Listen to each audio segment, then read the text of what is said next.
Pensaba yo un poco en el trabajo de Harvey también, y un poco lo mencionaba Jerónimo al principio, en la crisis que significó el desplazamiento, ¿no? De las clases, sobre todo de los sectores trabajadores a los márgenes, y pensando un poco también en la clase pasada y en este retome de la visión coselequiana, ¿no? Del horizonte de expectativas, cuán distintas también fueron las expectativas construidas por esos sectores desplazados y por esa burguesía, ¿no? Que esta ciudad se hace para su imagen y semejanza, básicamente, ¿no?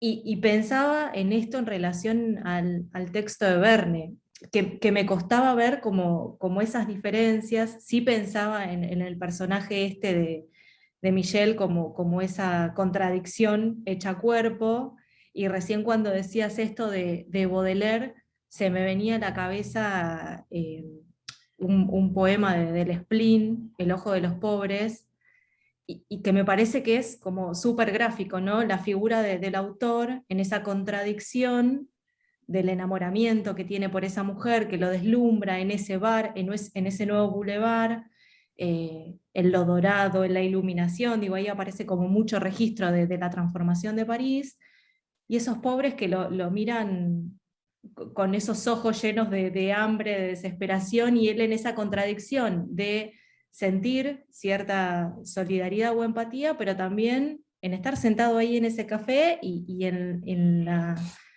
desilusión por esa mujer que le dice, por favor, sacámelos de acá adelante, ¿no?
Me parece que esa operación, no sé, se me venía como todo el tiempo a la cabeza también cuando leía la novela de Verne, en este personaje de Michel, ¿no? En ese descentrado, en ese personaje que no se ubica, en ese personaje que no es un número más dentro de esta escuela que forma números y que forma cuadros, podríamos decir, forma mercancías, ¿no? Ya no son personas, sino que son mercancías, y se me venía también a la imagen esta cosa del señor Gradgrin, ¿no? De Dickens, y esta cosa muy meticulosa pensando en números cuando están pensando en personas.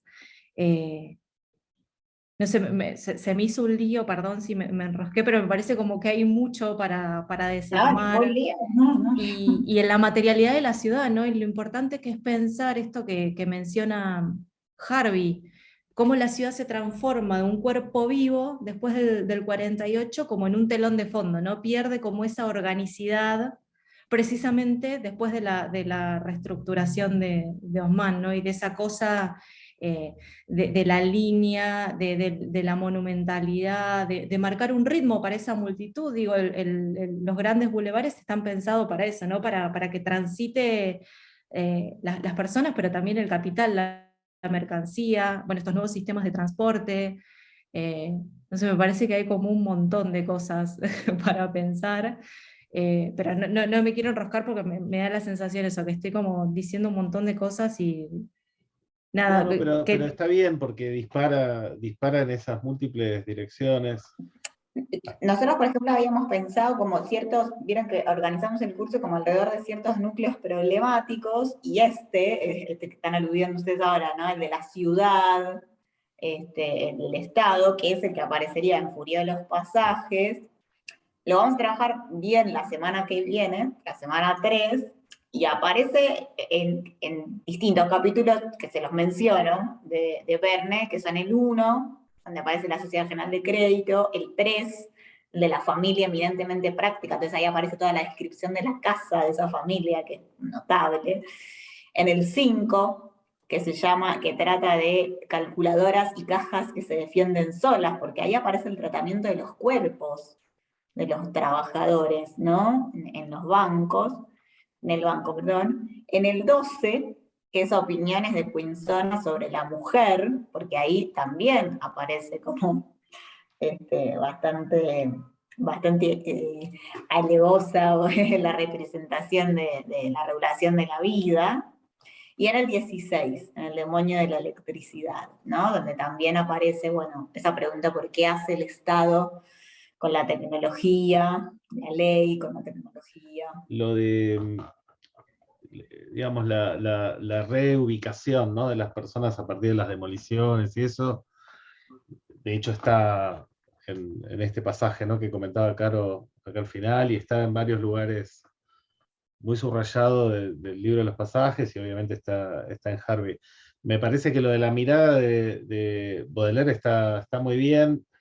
Si uno lee los cuadros parisinos, en su conjunto, en Las Flores del Mal, en los poemas en prosa está repetidamente, ¿no? Pero en los cuadros parisinos, la presencia justamente de estos personajes que están en una condición sufriente, ¿no? En la propia ciudad, y que son los pobres, están las viejitas, ¿no? Los ciegos. En el propio poema el cisne está el cisne mismo, ¿no? En una situación así de dolor, ¿no? Es muy propia de la mirada bodeleriana, que a su vez tiene una posición ideológica muy clara frente a la ideología de progreso, ¿no? Entonces también eso me parece que hay que ponerlo en primer plano. O sea, ahí hay una operación que es claramente ideológica. En Verne, Michel y los amigos vieron que hay, en el capítulo donde se juntan, se llama Tres bocas inútiles. Tres bocas inútiles. Y un término que aparece en la novela con alguna frecuencia es déclassé, desclasados, que está bien, ¿no? Porque claramente es el lugar dislocado en el cual aparecen estos personajes, y también su red de humanistas, ¿no? De amigos humanistas, y eso se refleja en el espacio, ¿no? Ahí creo que es al comienzo de Tres Bocas Inútiles, a eso hacía referencia un poco oscuramente yo antes, ahora lo busco. Se hace referencia a el espacio. Denme un segundito. Está al comienzo de Tres Bocas Inútiles.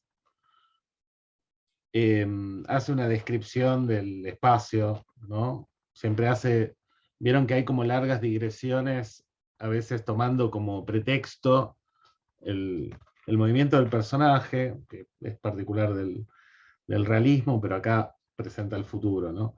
Y entonces dice, la Rue Grand-Jovel quedaba lejos del banco, pero conseguir alojamiento no era fácil, en una capital demasiado pequeña para sus 5 millones de habitantes, con tanta plaza ampliada, tanta avenida nueva, y esa multiplicación de bulevares, amenazaba faltar terreno para las casas particulares, lo que explicaba esta frase de la época. En París ya no hay casas, solo hay calles, ¿no? Y continúa, digamos, esto, porque vieron que Quinzonas está alojado en un lugar elevado y pequeño. Eso es porque si no tenía que alejarse de la zona del trabajo y del comercio. Entonces prefiere estar cerca y por eso elige una propiedad que es desventajosa. Y acá está también la cuestión de cómo el poder, las instituciones de poder dominan el centro de la ciudad en esta reconfiguración y desplazan, ¿no? Dice, había algunos barrios que no ofrecían una sola habitación a los habitantes de la capital, entre otros la Cité, donde se elevaban el Tribunal de Comercio, el Palacio de Justicia, la Prefectura de Policía, la Catedral, la Morgue, instituciones según las cuales se podía ser declarado en quiebra, condenado, preso, enterrado, incluso excluido. Los edificios habían expulsado las casas.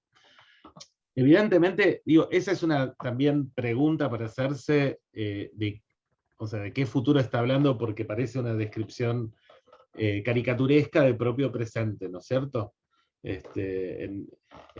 La novela está fechada alrededor de 1860, 1863, que es cuando se fecha el envío de el manuscrito al editor de Verne, Pierre-Jules Hetzel, que era editor de otros escritores que para nosotros son canónicos hoy, ¿no? Hugo, Balzac, el propio Baudelaire, ¿no? Entonces le manda el manuscrito y hay un borrador de la carta en la que Hetzel se lo rechaza. Entonces con eso y otras, y el manuscrito, digamos, y las anotaciones, y algunas referencias internas de la carta, se lo fecha ahí. Entonces pensemos que ya todo la gran inversión, ¿sí?, de transformación de la ciudad ha ocurrido o está ocurriendo, está en su apogeo, ¿sí?, en el momento en el que Verne escribe esta novela que el editor no acepta. ¿Sí? Esta es una novela fracasada en algún punto, ¿no? Rechazada, y recién aparece en 1994. Entonces, sobre estas cosas que vos mencionabas, Nadia, queríamos hablar un poco. No tiene mucho sentido hacer una pausa, porque estamos ya en el momento final de la clase. Si les parece, ordenamos un poquito y vamos conversando a partir de las lecturas. Esto que les decía justamente tiene que ver con situar, yo caigo en el peligro del historicismo con alguna frecuencia, situar históricamente, ¿no?, este manuscrito, este texto, y al situarlo podemos explicar algunas figuras que aparecen allí, definiendo el futuro de 1960, ¿no? Para 1860 está también la lógica que es permanente en la novela de el siglo como un periodo significativo, digamos, ¿no?, donde efectivamente van a ocurrir cosas. Y nosotros con Carolina escribimos un artículo donde estuvimos rastreando varias cosas diversas. Una que es muy importante tiene que ver con cierto contexto cultural, del cual no hablamos en particular, aunque hay referencias en el texto de Benjamin. A mí me gusta pensarlo a partir de un texto de Bourdieu, ¿sí?, que está en Las reglas del arte, un capítulo en particular que se llama La conquista de la autonomía, ¿no?, y que refiere a este momento, ¿no? Y es un momento en el cual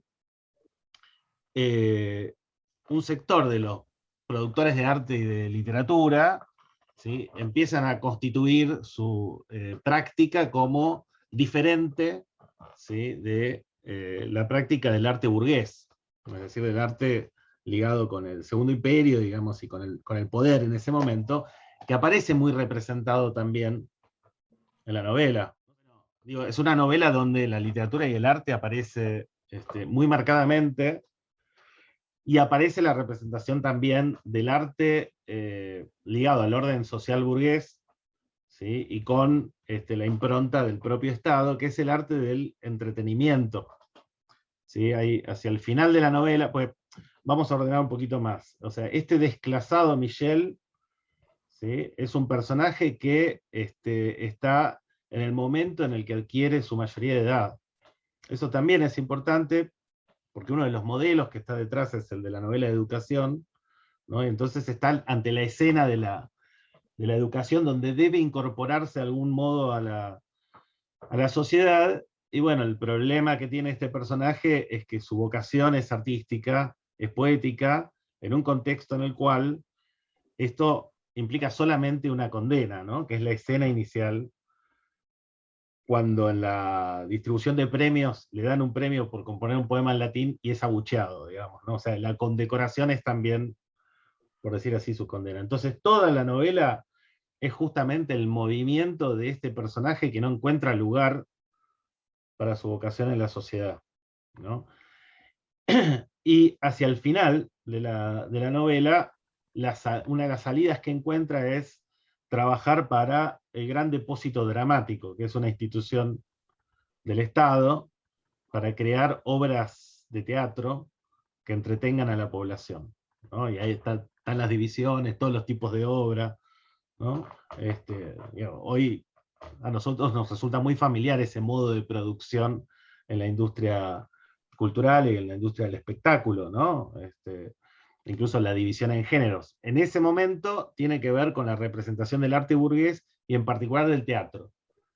Vieron la mención de Offenbach, ¿no? En el texto de Benjamin, digamos, refiere a ese campo. Y le decía que contra esta figura del arte burgués, ¿sí? Se va constituyendo otro espacio, digamos, que se autorrepresenta como no burgués, aunque eso es discutible en muchos casos, es decir, como una ruptura, digamos, con la manera de conseguir el arte desde el punto de vista burgués, que aparece ligado con los intereses comerciales, ¿no? Con el control estatal, etc. Este otro espacio, hay múltiples poéticas, ¿sí? Bourdieu habla de la conquista de la autonomía, digamos, justamente porque los artistas y los escritores reclaman para su propia práctica, ¿sí? Una norma propia, digamos, que no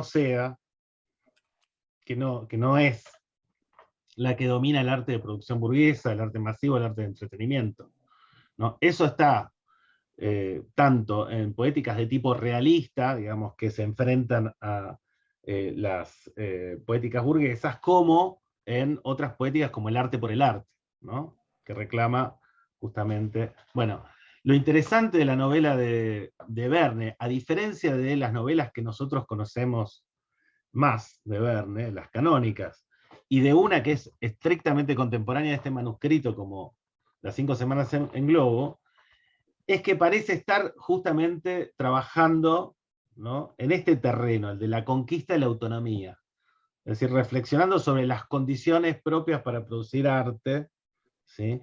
Y tematizando todos estos problemas, ¿no? Entonces, a lo largo de toda la obra van a tener una fuerte presencia en las temáticas de tipo cultural, ¿no? Como un movimiento autorreflexivo. O sea, empieza con una entrega de premios, termina, digamos, con el cementerio donde están los grandes intelectuales, ¿no? Luego aparece la cuestión de la muerte de la literatura, se pasa revista a todos los autores del siglo XIX, ¿no?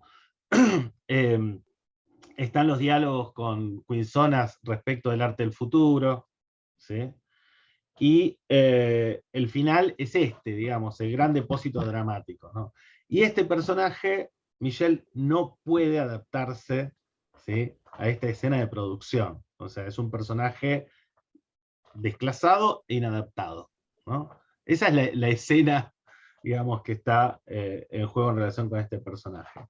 Lo que señalaste de Nadia, de tiempos difíciles, es así, o sea, lo de eminentemente práctico es una cita, era un autor que además Verne tenía en gran consideración, Dickens, o sea, era un lector de Dickens y un admirador de Dickens, y se pueden plantear varios paralelismos entre uno y otro.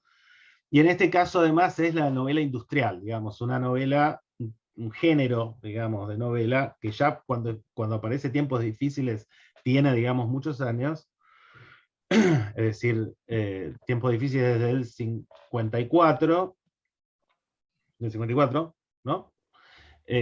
Y ya hay novelas industriales desde comienzos de los 40, incluso algunas de los años 30 en Inglaterra, o sea, es un género con tradición. Entonces, la novela, además de tematizar permanentemente cuestiones que tienen que ver con la condición misma de producción de literatura en el futuro, imaginado, también apela, digamos, a modelos narrativos que tienen alguna importancia. Uno es el de la novela de educación que mencioné antes, otro es el de la novela industrial o de problema social, ¿no? Acá en la línea de Dickens, pero también hay antecedentes franceses, como Emile Silvestre.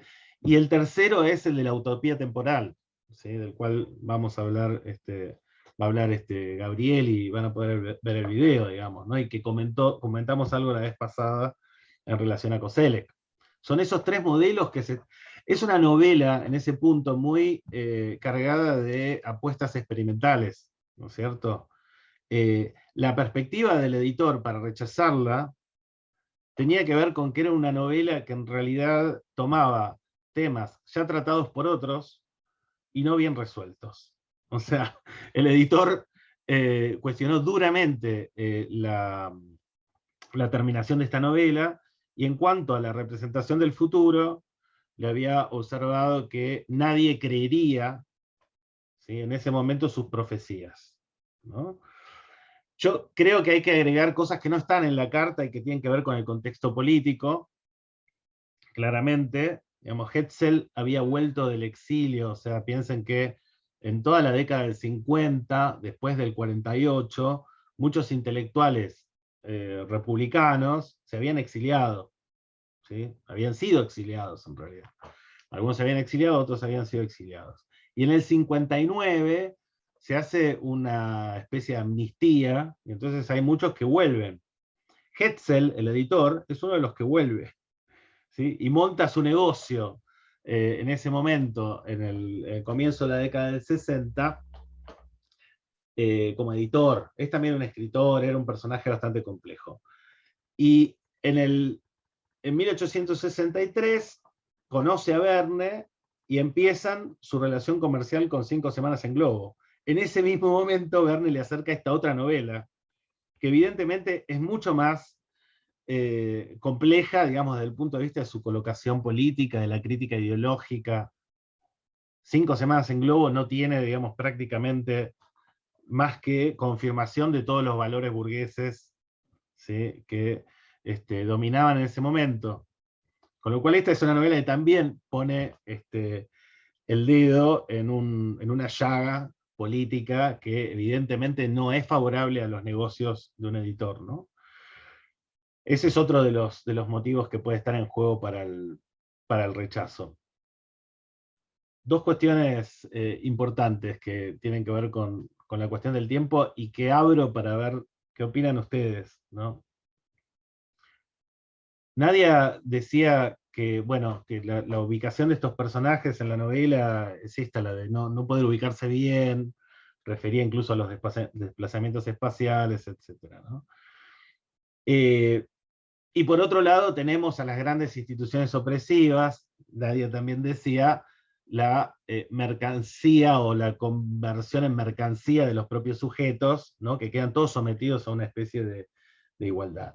La pregunta que yo quiero hacer, digamos, es en relación con el tiempo. O sea, obviamente el principio ficcional de la novela es que empieza la novela habiendo transcurrido respecto del tiempo de los lectores 100 años, ¿no? O sea, si la novela es de 1860, los lectores se encuentran con una representación 100 años posterior. Entonces la pregunta es, ¿cómo ven ustedes, digamos, que se representa ese paso del tiempo? ¿Sí? ¿Y cómo ven ustedes la temporalidad en relación con los personajes? O sea, los personajes principales. Si tienen alguna idea u hipótesis. O sea, ¿qué pasó entre 1860 y 1960? O sea, ¿qué hay diferencia? O sea, la utopía temporal, una de las cuestiones que introduce a partir de la filosofía del progreso, según veíamos, es que el futuro va a ser diferente al presente. ¿No? ¿Qué pasa en la novela de Verne en relación con eso? O sea, ¿cuál es la diferencia del futuro en relación con el presente? ¿Cómo podemos pensar ¿cómo es? El tiempo histórico, ¿sí? Que transcurre en ese siglo?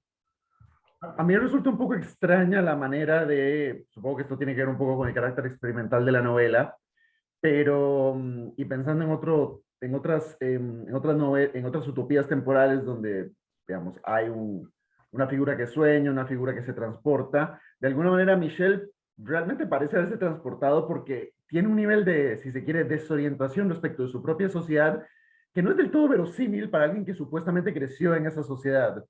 Para decir algo como muy banal, tipo, o sea, él está buscando libros que no se consiguen. ¿Cómo carajo sabe que debe buscarlos? O sea, si nadie, si en la mayor librería de todo París no saben quién es Balzac, ¿por qué él sabe quién es Balzac? En ese sentido, ahí hay como una especie de, o sea, y pensando un poco en el funcionamiento del género utópico, hay como una especie de choque donde se da por sentado que Michel es un personaje del siglo XIX que por alguna razón aparece en el siglo XX. Y en ese sentido, no sé si está del todo razonado ese salto temporal. Es como, tenemos un París del siglo XX muy, digamos que, como ya dijeron y explicaron muy bien, exagera todas las características mercantiles, comerciales, etcétera, del Segundo Imperio, ya, digamos, a un nivel, si siquiera absurdo, con, de alguna manera, ruinas o rastros del siglo XIX que son, o sea, que también es como se exagera hasta cierto punto el anacronismo, porque ni siquiera es que es alguien que le gusta más o menos cómo suenan las palabras y quiere buscar poesía y entonces anda preguntando a alguien y alguien le dice como si le estuviera vendiendo droga, mira, búscalo a Víctor Hugo, sino que él ya sabe quién es Víctor Hugo, dice que es el mejor poeta del siglo XIX, lo cual es un poco inverosímil porque nadie más lo sabe, es como, ¿de dónde carajo le salió esta sabiduría? ¿Qué opinan? ¿Qué Michelle opinan de eso? Está bueno.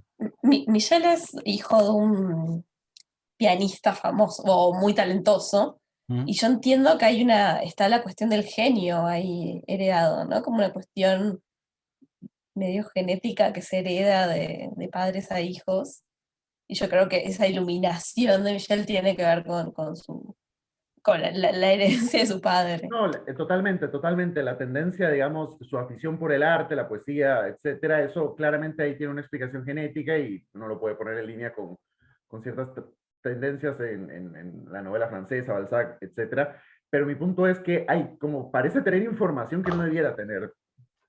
Y eso lo vuelve como, exagera un poco el nivel de anacronismo que ya de por sí es Michel un personaje anacrónico. O sea, él Sí. sabe lo que está buscando y nadie más lo sabe. Y él es un chico de 16 años. ¿Por qué sabe esto? Ahí hay como una especie o sea, como Michel parece ser el doble de la audiencia en la novela, digamos, de alguna manera tiene ese privilegio. Sí, ahí se puede ver quizá el inconsciente benjaminiano, ¿no? Como hay algo que lo mueve a él, que sí, por supuesto, que más que inconsciente, también un poco consciente, como dice el compañero, porque efectivamente no es solamente un deseo, sino que hay como algo que sabe, ¿no? Explícitamente. Pero sí aparece eso, como ese pasado como trunco, ¿no? Que ha quedado trunco, pero que sin embargo insiste, ¿no? Está muy bien eso. Nosotros lo llamamos un héroe anacrónico, justamente porque tiene esta condición. Me interesa mucho el subrayado de no hay un mecanismo, digamos, no hay un mecanismo que sí era habitual en el género, ¿no? Digo, desde Mercier en adelante, puede ser el sueño, puede ser algún tipo de droga, ¿sí? Puede ser la hipnosis, como en una novela la de Subestre, de El mundo tal cual será, anterior, y que evidentemente tiene relación con París, y acá directamente aparece el escenario futuro, digamos, ¿no? Pero este señalamiento de Mario es muy bueno, digamos, ¿no? Porque este personaje efectivamente pertenece al pasado y está en este futuro, ¿no? Y de hecho, además del saber que vos marcás, está el no saber, ¿no? Porque es como que está descubriendo las cosas por primera vez. Es verdad que tiene también el rasgo ficcional de venir de provincias, pero todo parece como presentado por primera vez, como los viajeros justamente al futuro de la utopía temporal. Podría uno decir que es como un resabio del uso de un género también, ¿no es cierto? O Sí, sea, sí, yo hay yo algo lo de pensé de eso. esa manera, yo lo pensé de esa manera, como digamos, Verne al escribir la novela de alguna manera apela a ese arquetipo y lo escribe de esa manera, aunque dentro de la novela no esté explicitado que sea eso. Lo mismo pasa con el narrador. Eso, ustedes repararon en el narrador, en cómo el narrador, o sea, no sé si tienen alguna idea, digamos, acerca de cómo el narrador se posiciona, digamos, frente a este futuro, si hay alguna marca de a qué tiempo pertenece este narrador. Vieron que el narrador se pregunta, por ejemplo, después de hacer una especie de panorama de los inventos de progreso en París, por ejemplo, ¿qué hubiera pensado un lector del siglo XIX, ¿no? Al ver esto? Bueno, ese es un movimiento que está en toda la novela en relación con el narrador, ¿no? El movimiento de retrotraerse al siglo anterior, es más, retrocediendo un siglo, digamos, en general, ¿no? Es decir, como si efectivamente esa distancia entre 1860 y 1960 estuviera también representada por otros movimientos discursivos, ¿no? Que la mera enunciación de que transcurre en determinados lugares, ¿no? Entonces, se pregunta, ¿no? Y dice, bueno, se hubieran maravillado los lectores del siglo XIX de ver estos progresos técnicos, pero los habitantes de París en el 20 no, ya no se maravillan, ¿sí? Solamente los aceptan como su nueva naturaleza, ¿no? Eso, digamos, se puede trasladar a muchos otros lugares, y por ejemplo, en los momentos donde la tecnología o una determinada invención es reconducido a un momento del siglo XIX. Entonces, la pregunta que yo les hacía en relación con el tiempo histórico, bueno, para mí tiene una vía de respuesta por el lado de ver que no hay ruptura, ¿no? No hay ruptura entre 1860 y 1960, sino que es, como decíamos, una ampliación, magnificación o caricatura del propio tiempo de escritura de la novela. Eso hace pensar en un tiempo continuo, digamos, en un tiempo homogéneo y vacío, como diría Benjamin, ¿no? En relación a la figura temporal del progreso. O sea, no hay revoluciones en el medio, ¿no? Eso también. O sea, no hay revoluciones, no hay interrupciones del orden, lo que hay es profundización de lo mismo. Eso también podría ser el tiempo de lo siempre igual, digamos, ¿no? En este sentido, o sea, el tiempo vinculado con la mercancía.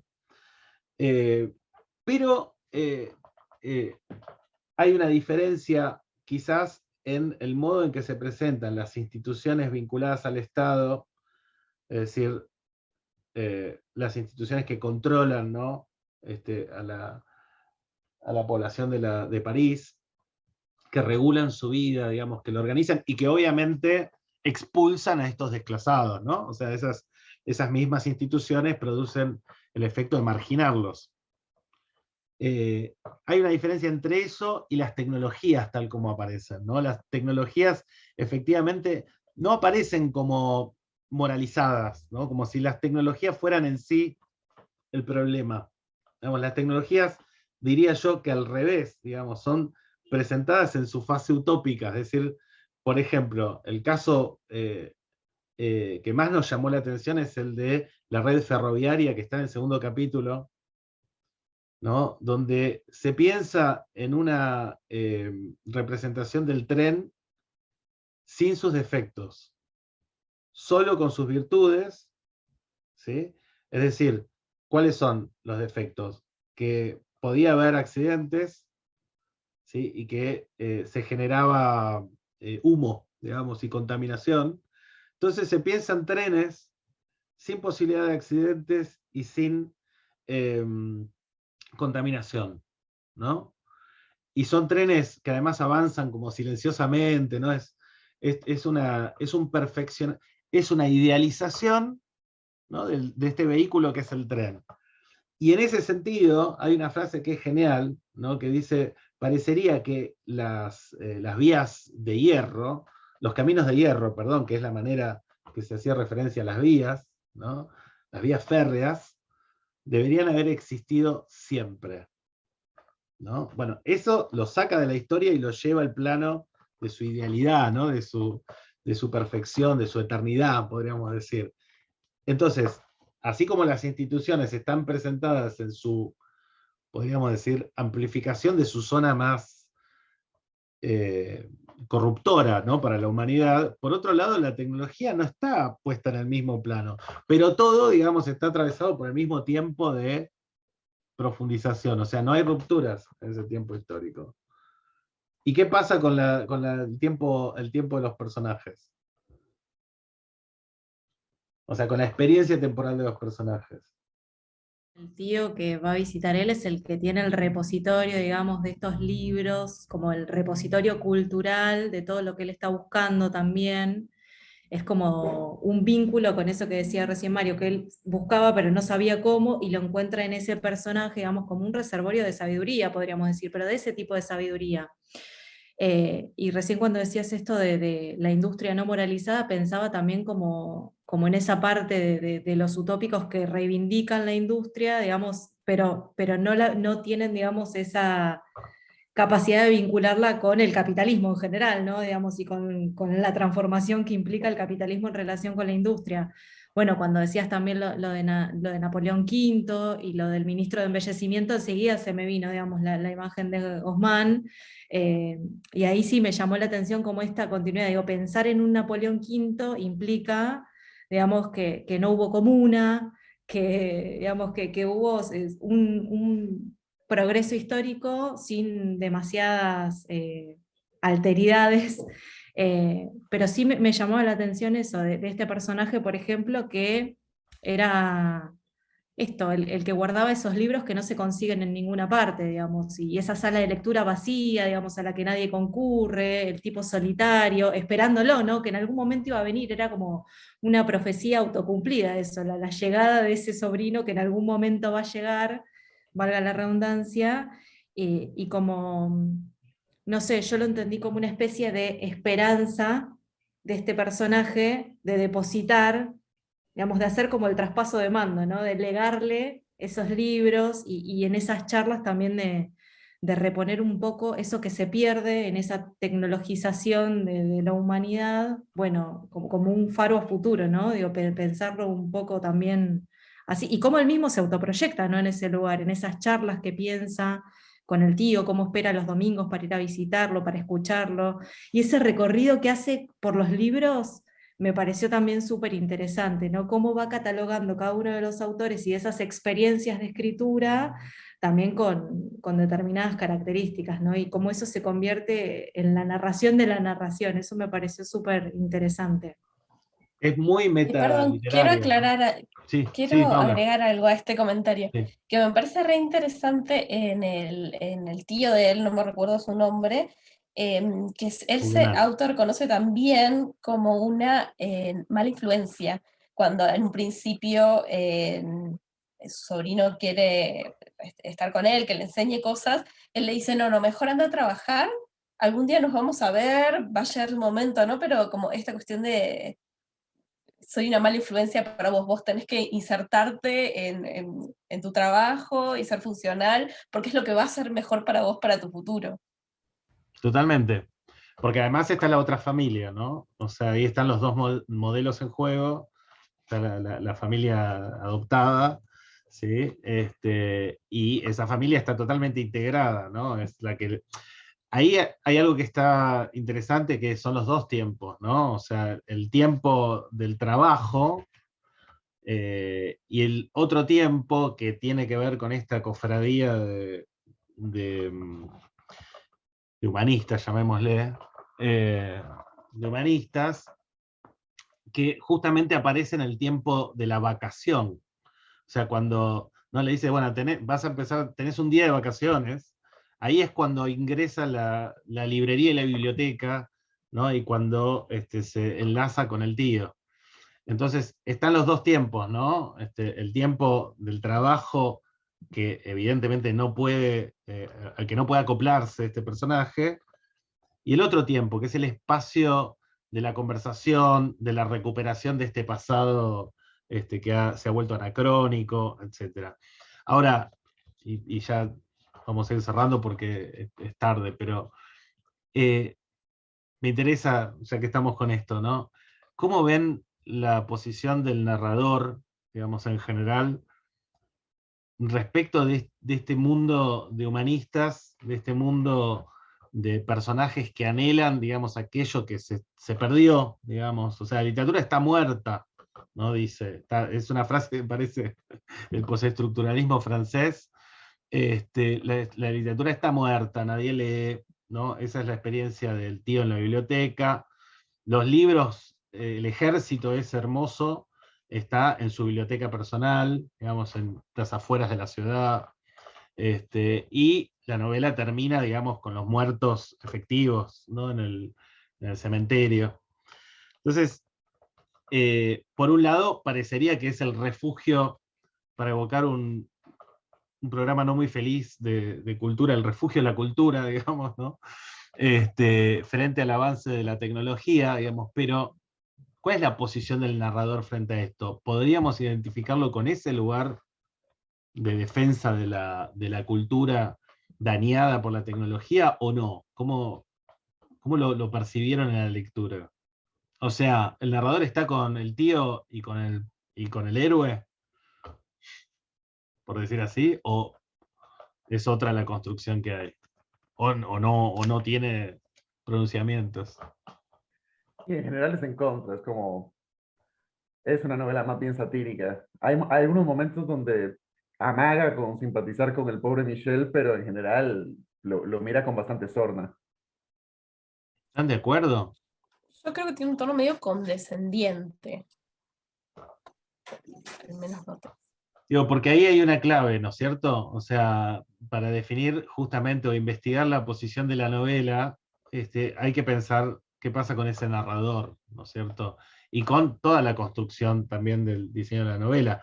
Mario dijo claramente satírico el tono, con lo cual, ¿qué clase de valoración hay de ese cementerio, digamos, de obras y de autores del siglo XIX, ¿sí? Que está representado por la herencia del tío, en parte del padre también, ¿no? Este gran artista de la música, ¿no? Esa no es una... Hay que tratar de responderse esa pregunta, ¿no? Yo pensaba, no le presté en su momento mucha atención a la posición del narrador, pero ahora que mencionan esta parte satírica, me da la sensación de que también es muy satírico, digamos, con ese futuro maquinizado y también en esas escenas en Père Lachaise, digo, no es cualquier cementerio, es el cementerio monumento, digo, entonces también pensar, digo, ¿dónde se está ubicando él? Y me parece que este rescate de estos personajes también tiene un guiño alentador en ese sentido de que en tanto y en cuanto existan estos personajes comprometidos y preocupados, digamos, por el futuro de las humanidades y de los poetas y de los artistas, existe una posibilidad de que no todo termine en Père Lachaise, pero así todo, digamos, vuelvo a eso, no es cualquier cementerio, es el cementerio donde están los escritores importantes. Eh, Eso Pero me todas llamó las la tumbas atención, están sin mantenimiento, claro. ¿no? Medio destrozadas. Entonces, ahí hay una pregunta que evidentemente es por el futuro de la literatura, ¿no? Como práctica. evidentemente está esa pregunta y parecería que Michelle no la resuelve, ni por supuesto tampoco el tío. Habría que indagar, ¿no?, sobre la figura del personaje que sale de escena, ¿no?, que es Quinzonas. Ese personaje se va, digamos, no sabemos cómo termina con su aventura artística en Alemania. Ojo, digamos, a mí me parece que hay, o sea, la actitud del narrador hacia Michelle es satírica, en eso estoy seguro, lo cual pero hay una ambigüedad respecto del presente maquínico. Eso, digamos, no quita que ahí sí hay una cierta inseguridad de parte del narrador y uno puede encontrar ahí una actitud bastante ambivalente. Es como de alguna manera él quisiera que se atenuaran ciertas cosas de ese presente maquínico, quizá que se rescataran algunas del pasado, pero la figura de Michelle claramente no es el instrumento para rescatar nada, es como, digamos, un callejón sin salida. Efectivamente, tal vez, digamos, Quinzonas podría ofrecer otra respuesta. Y también ahí uno tiene que pensar como esta fue una novela, digamos, medio sin terminar, o sea, digamos, escrita medio, según parece, por la historia textual, de un tirón y rechazada. Hay que pensar en qué medida eso, digamos, qué grado de finalización podemos suponer para esa perspectiva. También. Sí, el editor le dijo, toma temas que han tratado otros y no resuelve ninguno. O sea que entendió perfectamente, digamos, esto, ¿no? Que hay una ambivalencia bastante clara, digamos, explícita, y hay, podríamos decir, tironeos, ¿no?, en una dirección y en la otra.